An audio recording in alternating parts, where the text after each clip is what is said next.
honor it is to be here. Thank you so much for having me. I am an equity analyst from New York.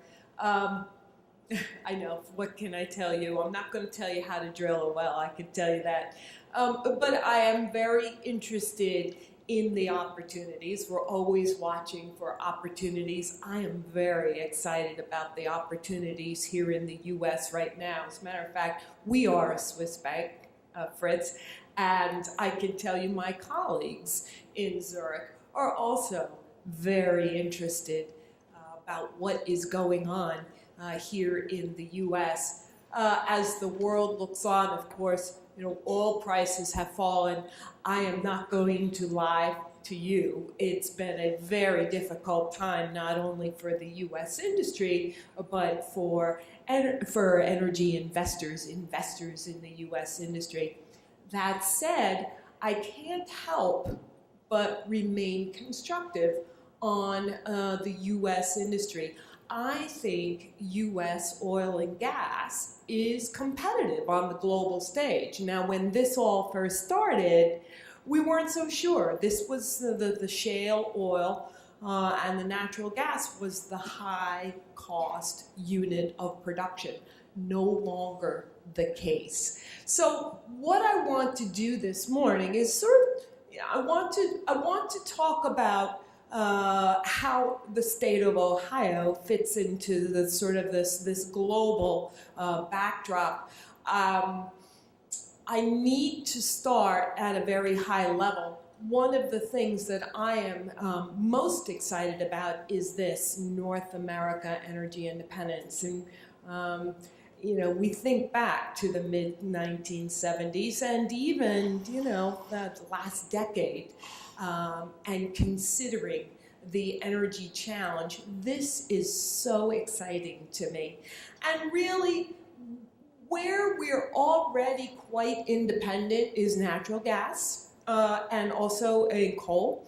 It's oil where we're not so independent. So this is basically the story on oil, where we see independence occurring through three primary avenues. One is the rise in U.S. production, an increase in imports from Canada, our neighbors to the north. We know there's a lot of oil in the country of Canada, and also, importantly, diversification away from oil as a transportation fuel into renewables, into potentially natural gas. And the story's been going very, very well, particularly when it comes to U.S. oil production. I mean, it is just spiked beginning around the 2010-2011 timeframe, the onset of shale oil exploration in the United States. And in fact, we are seeing imports to the United States falling. So we are becoming increasingly independent. But this, as you're probably painfully aware, is what has happened to oil prices. And so the question becomes, first of all, is our thesis for North America energy independence derailed? It is not. And secondly, where are oil prices going to settle going forward? Because we know that prices here are unsustainably low, are uneconomic for a lot of the U.S. shale oil production. So let's begin there. Here is, according to the International Energy Agency, the supply-demand balance around the world. So the blue bars, as you can see, are demand, and the brown bars are supply. And you can see back in 2013, the world was undersupplied. We were, we were short oil. No wonder oil prices were in the $90, $100 range during that time period. But U.S. production continued to rise, and first thing you know, come 2014, we become oversupplied and oil prices collapse. A couple of interesting things here. One of the things I just want to point out is that you can see that demand rises over time. I mean, and that's just what demand does in the world. It rises. It's driven mostly by demand growth in the emerging economies, but demand rises. It is stronger in the second half of each year than it is in the first half. That is seasonality. So the big collapse in oil prices at the beginning in the first half of this year was partially caused by the fact that, you know, even though oil prices had fallen, the supply response, you know, the impact from reduced drilling activity had yet to make its way into the production stream. So supply continued to rise, and we see that seasonal drop-off in demand. And this was the onset of what we call sort of the washout phase, where we look at oil inventories in the United States. The black line, 2015, you can see how rapidly inventories were rising. It was almost comical. We were starting to get worried about running out of room here in the United States. So no wonder oil prices collapsed. You can see that oil is still well above, inventories are well above normal here in the United States. I would say, you know, the same applies to the world. Inventories are very high globally. So it's no wonder that oil prices are below $50. We remain constructive with our outlook for oil prices. We do believe oil prices are going to rise, and they're going to rise in the next 12 months. And here's the reason why. Well, first of all, that seasonal pickup in demand in the second half of this year, and I would argue that global oil fundamentals, the market fundamentals, supply and demand balance, is starting to tighten as we speak. We have seen on the demand side very strong demand. The International Energy Agency just put out their updated report this morning. 1.8 million barrels a day of demand growth globally for 2015. That is very high. That's higher than it's been in the last 5 years. But, you know, I can probably count on one hand the last time that happened, or the number of times that has happened in the last 20 years. Part of it is the demand stimulus from low oil prices, particularly in the developed economies, in particular in the United States. What do we do when gasoline prices are low? We go out and we buy bigger cars. And that has stimulated gasoline demand here in the United States. We are seeing supply, production, particularly in the United States, roll over. According to the Department of Energy, the production peaked in April and is starting to trend lower. So all of these things put together, we expect oil prices to stabilize, and that should be supportive for prices. Here, coming back to the International Energy Agency, when we look at the supply response, and we know that OPEC kind of, you know, has shunned the responsibility of balancing the global markets. That is the role that they have, you know, played in the past. If the global markets became oversupplied, OPEC would just cut production. Well, here, just because a lot of the production growth has come from outside of their organization, they said, well, we're going to leave that process of rebalancing to non-OPEC producers. So waiting for the non-OPEC supply response, and you can see it's starting to come. Now, where we are today, third quarter 2015, growth is moderating. But by the end of this year, we expect, or I should say the International Energy Agency expects supply from non-OPEC sources to be below a year ago. And so you can see a production in the United States. And again, the black line 2015 you can see that indeed it looks like it peaked around that April timeframe. It is starting to trend down, and we expect by the end of the year that U.S. production will be even below a year ago. So the supply response is coming.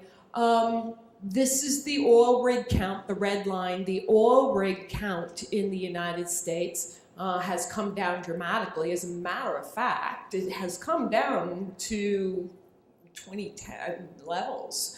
2010, prior to really the onset of shale exploration in the United States. So you know that production is not sustainable with the rig count where it is. The gas rig count, of course, has been trending down too. Interesting that despite the fact that the gas rig count has fallen, that supply has risen.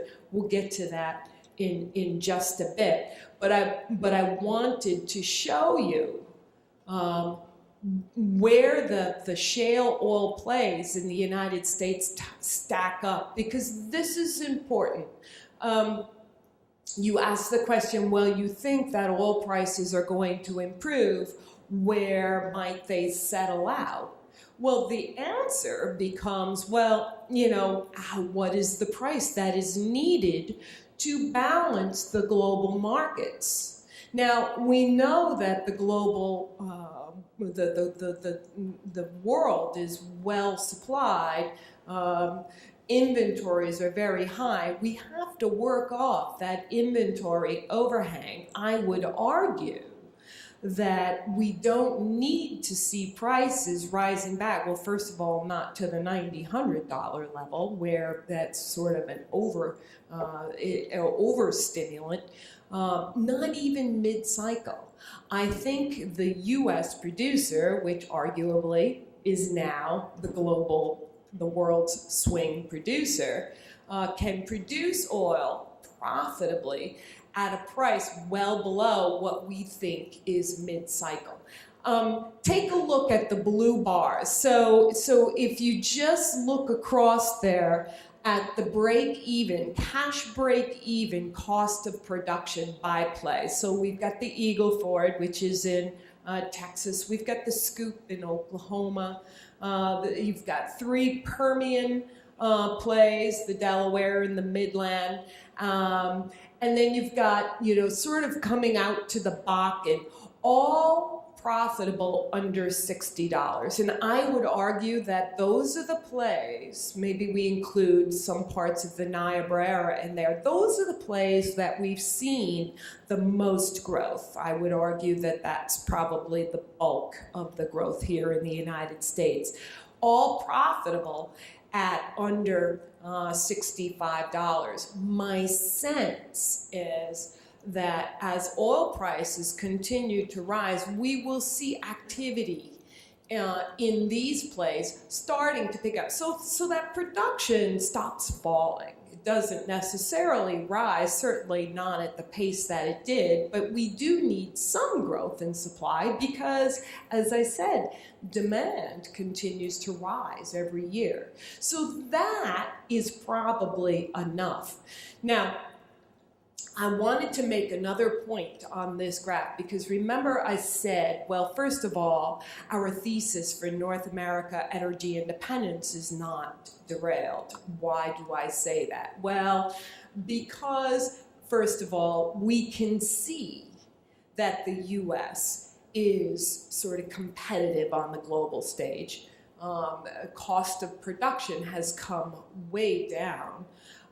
Secondly, when last Thanksgiving, when OPEC announced that they're going to sort of maintain their production levels, you and I probably looked at each other and we said, well, what are they trying to do? They're trying to put the U.S. out of business.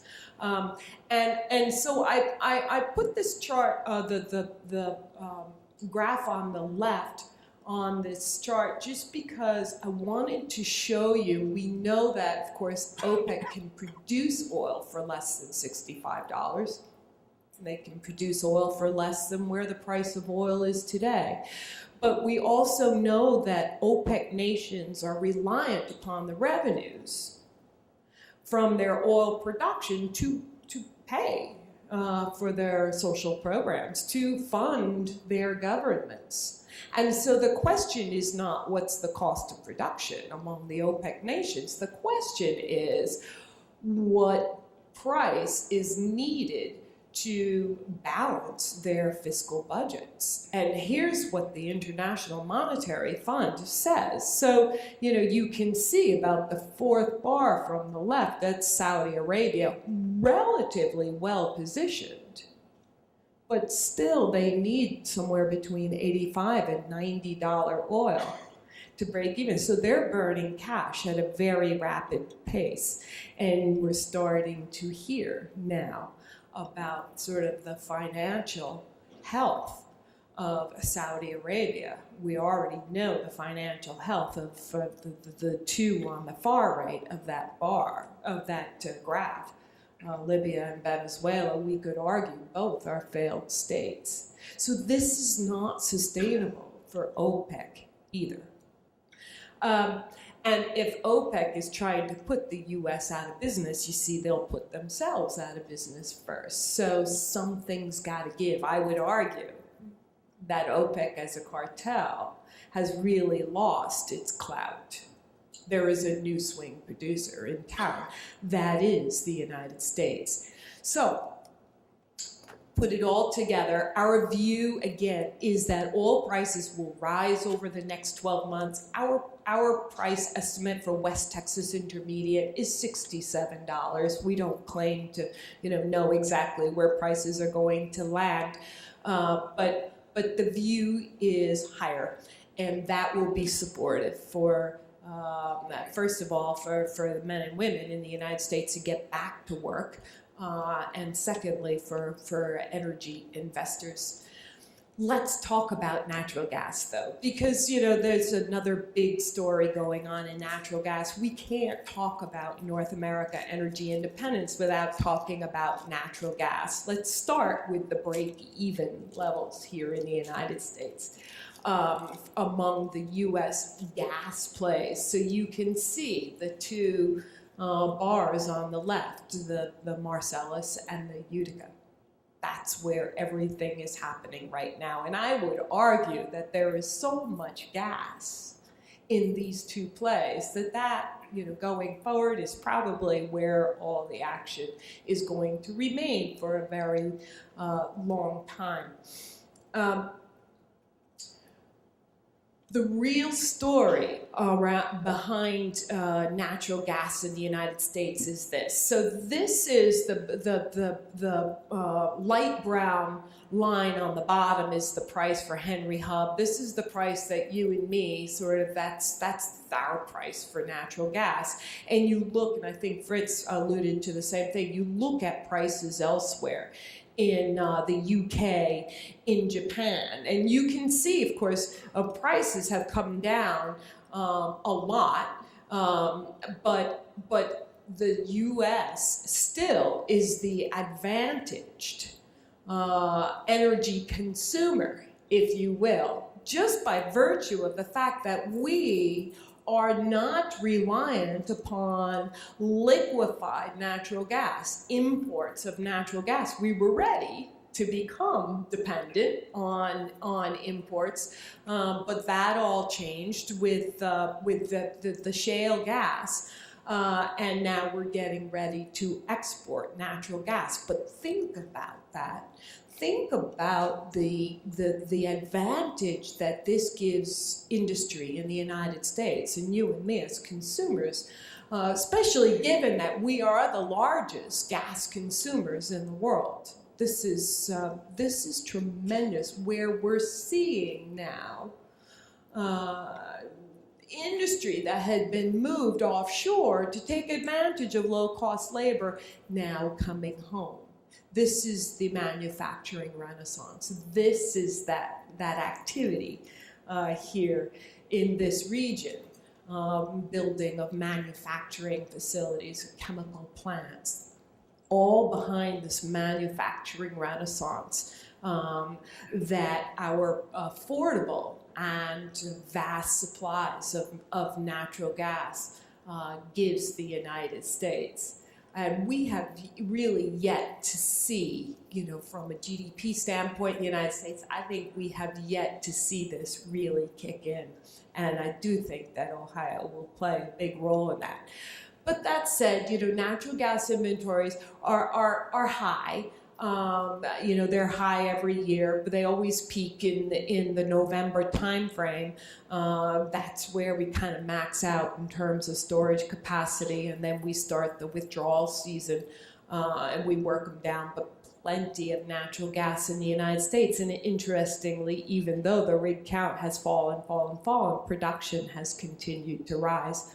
Part of that is because about a third of the gas production in the United States is associated gas. So as oil production has risen, there's always some gas in there that gets put into the gas stream. So maybe as oil production starts to moderate, we will see gas supplies coming down, and that will be supportive for natural gas prices. But let's talk about, this is demand. Fritz was talking about the use of natural gas for electricity on the far right there. In fact, we are seeing demand rise as a fuel to generate electricity in the United States. The next bar over from the far right is industrial demand. That is picking up too, and again, that is your manufacturing activity picking up in the United States. So we will continue to grow into the supply that we have. Here are some Utica stats. Now you can see on the top the rig count in the Utica has fallen, pretty much in line with the rest of the country. But on the bottom, oil production and gas production has continued to rise. That is very, very interesting. This is why in my travels, both from a company operator standpoint and from an investor standpoint, people are very excited about the Utica Shale. This is exactly why. Because productivity, it's a relatively young play. I mean, certainly, we haven't been exploring and drilling in the Utica for as long and as extensively as we've been drilling in the Bakken. So it is still a play that needs to be de-risked, and the opportunities appear to be there by virtue of the fact that, one, it's economic. So operators in the Utica and in the Marcellus are your advantaged operators from an economic standpoint, and productivity is on the rise. Some quick facts about the great state of Ohio from the Department of Energy. Ohio is a player on every level, and there's a lot of words here, but the top quartile when it comes to oil and gas production, seventh largest refining capacity. Is the refinery in Canton still going? Yeah. Yeah, I was coming down I-77 and I had forgotten that there was a refinery in Canton, and I smelled, and I was just, wow, that smells like a refinery. Would I have smelled it coming down I-77? No? Oh, I smelled something. Somebody was tarring. Yes, so seventh largest state in terms of refining capacity, 10th largest coal producer. All oil and natural gas production, of course, exploration is focused in the Marcellus and in the Utica. Ohio is also a gas-consuming state. Why? Because industry is located here, manufacturing activity, it's a manufacturing sector. And also the residential sector is a large consumer of natural gas. About 2/3 of Ohio households use natural gas for home heating. Natural gas use for electric power generation is starting to increase. With the coal production here in the state, a lot of the plants are coal-fired. That is starting to change over with the increased supplies of natural gas available. So that is occurring. The industrial sector in Ohio ranked 6th in the nation in 2012. The factories account for about 18% of the state's GDP.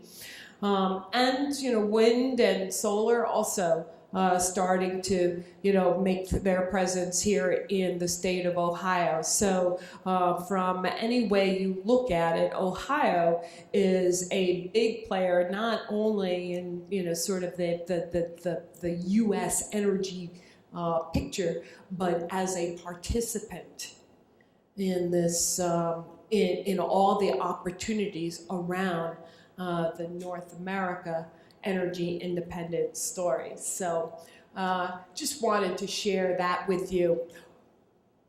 Why don't I stop there? I'm happy to take any questions if you have any. Dan. You had a break-even point up there for drillers, including in the Utica. Yeah. And the price that you had for the Utica, I think, was $250. Mm-hmm. Do you mean that's what they need to receive net? In other words, not necessarily that's what the spot market price quoted needs to be. Right. That's what they need to receive when they sell their gas. Yeah. So that's the break-even price, assuming a 20% rate of return. So we embed that there. So about 250. Yeah, I think that nobody is thriving in the current price environment, but certainly, it tells you that natural gas prices need to rise. Part of the reason why realizations are so low, you're probably very aware of that, is the fact that there isn't enough infrastructure. There isn't enough takeaway capacity, so the gas gets produced and there's no place to put it. So there's sort of a glut.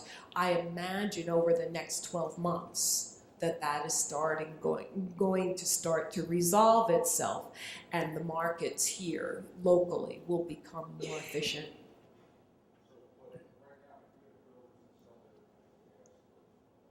I hear, yeah. Yes, so there are drillers here in the area selling their natural gas for $1. Yeah, they're losing money. Many of the producers, of course, hedge, and probably some of those contracts are higher priced than what the spot screen would suggest, and that's helping to support profitability. Go ahead. Yeah, and looking at all of the forecasting that UBS does, is there a hypothesis where if there's a major disruption of oil in the Middle East, with all the problems there? I have two questions. One, where do you think the price of oil goes to? Mm-hmm. And two, how long do you think it stays there? Yeah, that's a great question. I always get, investors asking me, well, why would we buy now? There's still so many uncertainties. Right now, the markets are so infatuated with China, the China economy, and all the concerns. And we had a nice run in oil last week. And, of course, today, some China import-export data, has once again, has once again, brought forward those concerns about demand and the potential that the markets stay oversupplied for a longer period of time. Now the gentleman says, well, what about the other side? And that's what I always say, there's risks to holding energy equities today, yes. There's risks to not holding energy equities. And we saw, with the graph here on the left, this is not comfortable for anybody in the world, and so Russia in Syria, Saudi Arabia on the offensive. I think the longer period of time that oil prices stay at current levels, the risk of some geopolitically caused disruption increases. And we know that it can happen because we've seen it in the not too recent past. As a matter of fact, that is why the markets were undersupplied in the 2013 timeframe. Where do oil prices go? Well, it will be a function of what economies can stand and how big the disruption is. And we can't model any of that. I would say that the absolute maximum that economies can stand is probably, in their fragile state today, $115, $120 level, and it can't stay there because we see the demand response very quickly. So somewhere below that, I would say. Yes? How much impact would it have on pricing if Congress were to pass export of crude oil, and also once these LNG export facilities come online, what are your projections for natural gas pricing? Yes, so two good questions on export of oil and gas from the United States. So we will become a net exporter. We will become an exporter. We don't import anything. It makes us a net exporter, I guess, of natural gas come 2016 when the Cheniere plant at Sabine Pass gets completed. It's smallish. It's 2 BCF a day. I think it's, we've got more than enough capacity. There are a few other plants that have been approved for construction. I'm not sure that any of them have really broken ground because we saw what has happened to global LNG prices. Part of that is because the contracts internationally are linked to the price of oil. So as oil prices have come down, so has the price of natural gas. But you have to sort of worry about the economics of exporting natural gas, to convert natural gas to liquefied state and to transport it and then regas it. I mean, it adds, some $6 per MCF to the price. So, if the price here in the United States is $2 or $3, the price has to be $8 or $9 on the other end. And I'm sure that right now, so these 4 other plants, including Cove Point in Maryland, are saying, well, gee, do we invest the money to build those plants because it's very, very costly. I think that if all 4 get built, we would probably see gas production starting to rise outside of this region. So instead of, say, a $2.50 break even for that marginal unit, we'd have to go probably up to the next plays, So we would have to see maybe the Haynesville, I guess, is the big new source of supply, up around the $3.50, $4 level. But Haynesville, as you know, lots of capacity there. So, my sense is probably, under that $4 level. Oil, I think that, the U.S.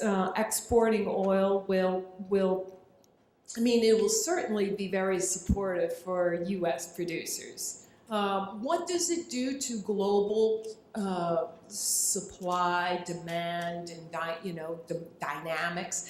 Not a lot, because even though we're not exporting oil today, The